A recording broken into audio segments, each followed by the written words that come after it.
Hi, welcome to the channel. When I'm with my friends, always the same topic comes up, and it's, why does my period hurt? They always ask me, what can we do? How do I do it? How do I handle it? And the truth is that I'm a little tired of repeating myself. So I've decided that we are going to make this video where I'm going to tell you, and not just my friends, how we can work to alleviate those feelings a little bit. Attempting to alleviate the unpleasant sensations experienced during menstruation to some extent, even if only to a small degree. Let's start controlling the pain with diaphragmatic breathing. Lie down on your back on a mat, a bed, or a couch, or any place where you feel truly comfortable.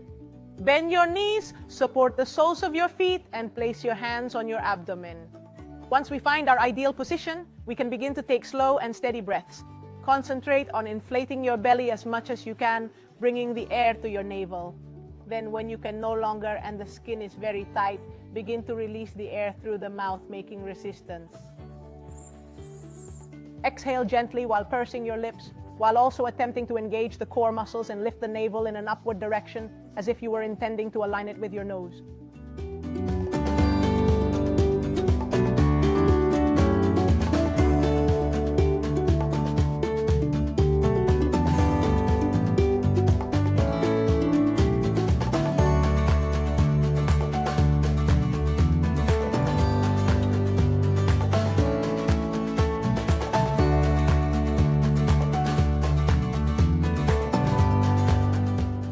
Well, at this point, they always tell me, and why does that work? What kind of witchcraft is this?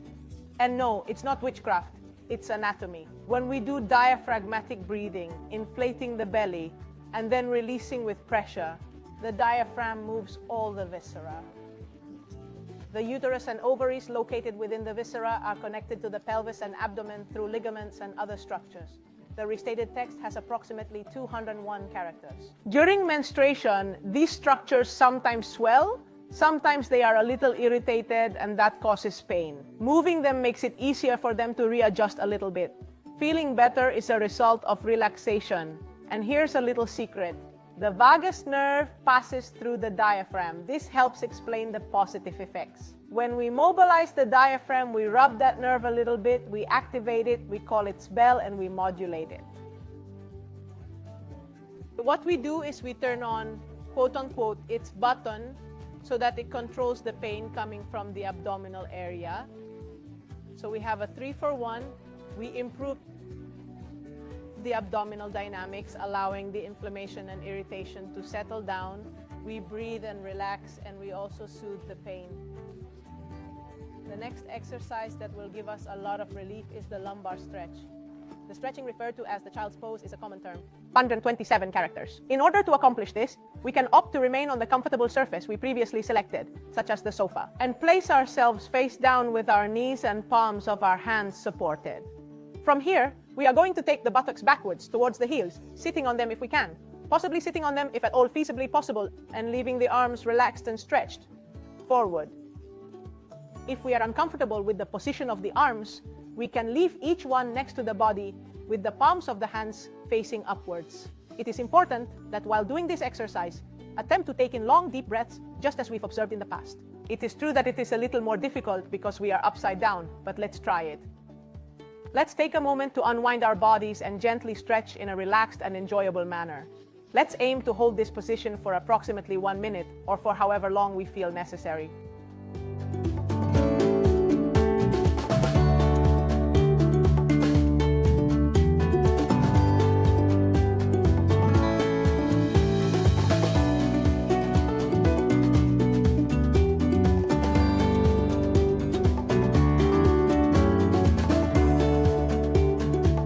Why does this work? Because when we stretch forward, we make our lower back more flexible.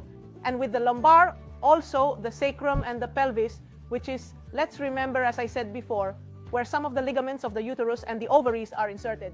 So by moving, by generating space, and by facilitating the stretching of these structures, normally gives us relief. We continue with back mobility. The exercise for lower back mobilization is commonly referred to as the cat and the cow movement. Although in my opinion, the people who gave it this name have not seen much of a cow, to be honest. It consists of placing ourselves supported on 4 points, the knees and the palms of the hands. If your wrists hurt in this position, you can place yourself on your fists or directly on your elbows.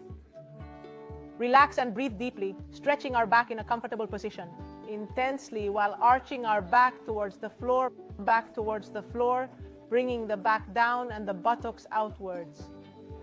The cow, although for me it is more like a bridge. Then slowly releasing the air, doing a little bit of friction. We round the back, we put the head in, we tuck our buttocks in towards our navel and arch ourselves as if we were an angry cat.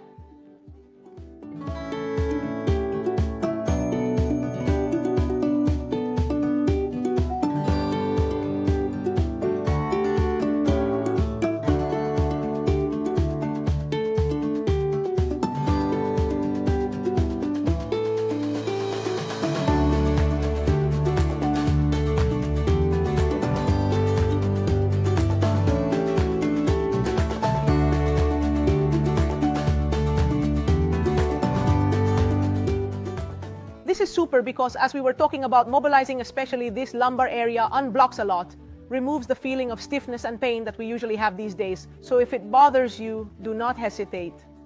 Mobility of the hips and pelvis. Lying on your back again with your feet flat on the floor and knees bent, we are going to release the pelvis a little more. We arch the lumbar area, leaving enough space for more or less enough space for a hand to pass more or less between our buttocks and our back. And then releasing the air, we make this gap disappear, pressing the lumbar area against the bed, sofa or floor surface, smoothing the back and bringing the pelvis towards the navel. We will execute gentle, controlled movements of the pelvis, repeating them until we experience some relief. These movements will be slow and wide, ensuring we always respect our pain levels. When we start to feel some relief from the pain, we can find some comfort by bringing our knees closer to our chest and applying gentle pressure until we experience some improvement.